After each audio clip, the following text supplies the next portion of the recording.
Hello, cast family. It's Thursday afternoon. We may very well be interrupted by my family, so I'm going to try and keep rolling here as my kids are outside playing on the swamp. But I just want to say hello. Uh, I hope that everybody's holding in there right now. It's another Thursday. I think now it's a little gloomy outside, maybe a little appropriate for the news we've gotten that we may have to stay in for another 30 days or so till April 30th. Don't quote me on that one. I don't know what the guidelines are. But my point is we have a lot of time to stop and to think. And as I stopped and thought, I thought about the fact that about a month ago, I was headed back from Mexico. Me and my family headed back from Mexico with a lot of you cast families, and how beautiful an experience that was, where we poured ourselves out for Him, living the Great Commission, serving His beloved poor. And while we were emptying ourselves out, it was just filling us. I remember driving back exhausted and empty, but at the same time so filled by Him. And it was a beautiful thing. Well, from that moment till about the time whenever we had to quarantine, we had 3 cast meetings, an all cast, and then 2 cast crew meetings. And I had 3 speaking engagements. And at those 3 speaking engagements, every single time, and this is frequent now, every single time a parent came up to me and said, "Hart, man, I really wish you could speak to my son or daughter." The conversation always kind of looks the same. My son or daughter is about 21 to 31. And man, I'd love for them to speak to you. I don't know what happened. He or she was on the retreat team, and now they've fallen away. And I don't know what happened.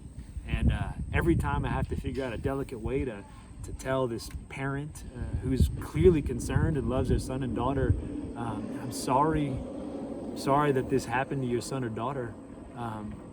And in a delicate way, I have to ask, but who told your son or daughter that leading retreats was living the Christian life? Because I've read the Gospels over and over, and I see plenty of times where Jesus goes to the wilderness to pray. But that's usually after or before really living such a beautiful, heartfelt, compassionate, dangerous life that he needed to either prepare or recover from what was happening. For us to live on retreat is really not us living the Christian life.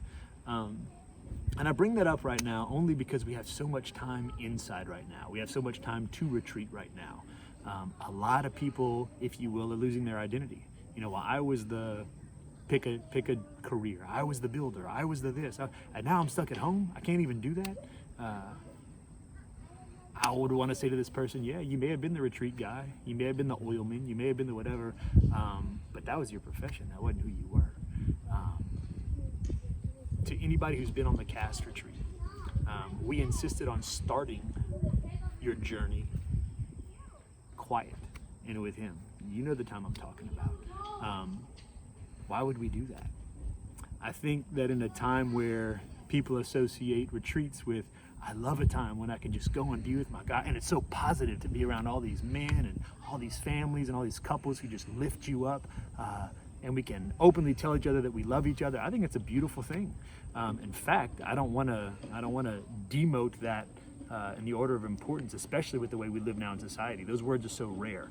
But I would be remiss if I put those above what God thought of us. It is important for us to tell each other how much we love each other and to compliment each other. But I'm afraid that so often that's what retreats look like.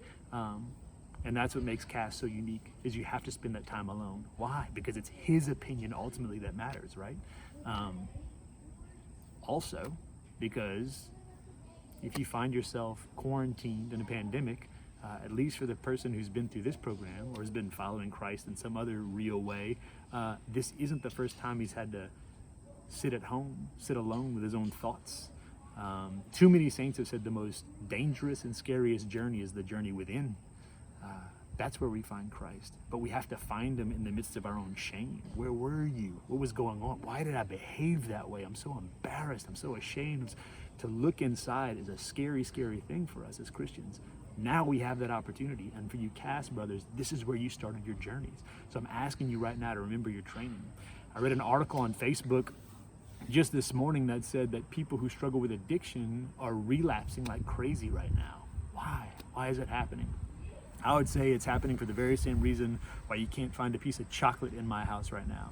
It's because I ate it all. In the last 2 weeks, every time I had to be silent and think about how I felt on the inside and address the things going on, the second I didn't like it, I reached for something that made me comfortable. Well, what was it? In this case, it was chocolate, right? Literally ate more chocolate in the last 2 weeks than I have in a year. That's the truth. You can ask my wife. But that's what's going on here, right? Because I don't like the silence, at least not at first. So what I'm saying is right now we've been given a gift. It is not at all the way we wanted it. I don't want coronavirus.